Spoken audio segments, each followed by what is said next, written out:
Momoka is no stranger to the Switch market. They made their debut with the Frog and the Flamingo, two linears we've already looked at. I wasn't a huge fan of either, but the Momoka Shark Tactile is something completely new. Let's take a look at the specs. Sharks have a light blue bottom housing, clear top housing, and blue stem. They come with a 2-stage spring, and Momoka reports them as having an operating force of 65 grams. The top housing is polycarbonate, bottom is nylon, and the stem is palm. Pretty typical. These switches are 5-pin and do have factory loop. They are not long poles. Finally, Sharks will run you about 63 cents per switch, placing them in the medium to high-end category.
There's no spring ping stock, which is good. Not really any scratch sound either. There's just a little bit of leaf crunch, but it's normal for a Tactile. Overall, their sound is really concise, matching up to the other two great Tactiles, Holy Bobas and Mint Chocolate Chips. We do have reviews for both of these, so be sure to check them out if they sound interesting to you. The sound of Sharks has an interesting character that I haven't heard before in any other Switch. The top out sound is more prevalent than the bottom out. This high-pitched topping out sound is pretty annoying, so you might want to lube the top housing to mitigate it. But without adding any lube yourself, these switches are loud. Their bottom out pitch is actually deeper than Holy Boba's, but it's totally covered up by the harsh topping out. When I review a switch that's factory lubed, I don't re-lube the switch. I assume the manufacturer's lubing is good enough to substitute the real thing, because if it wasn't, then it's literally easier to have none at all.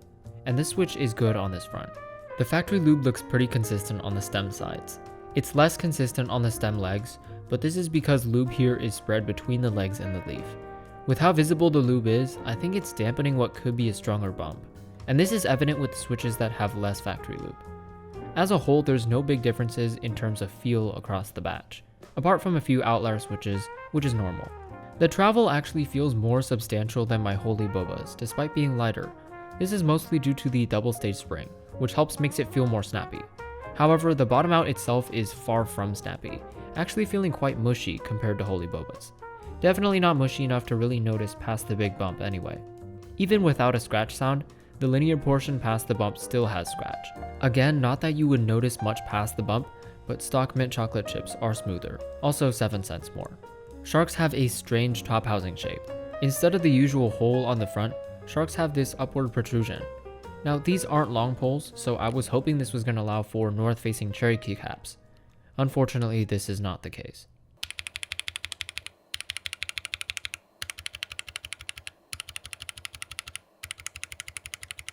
Sharks have average wobble, generally handling side to side wobble better than up and down. There is more than holy Bobas here, but I don't think that's really going to be an issue. It's hard to just match this switch to a preference and move on, because it's so unique and interesting. Sure, in objective comparisons like smoothness and mushiness, the Momoka shark doesn't outperform the holy Boba or mint chocolate chip, but it doesn't end up lacking in other characteristics to make up for it. And for this, while I can't guarantee you'll fall in love, I do recommend giving them a shot.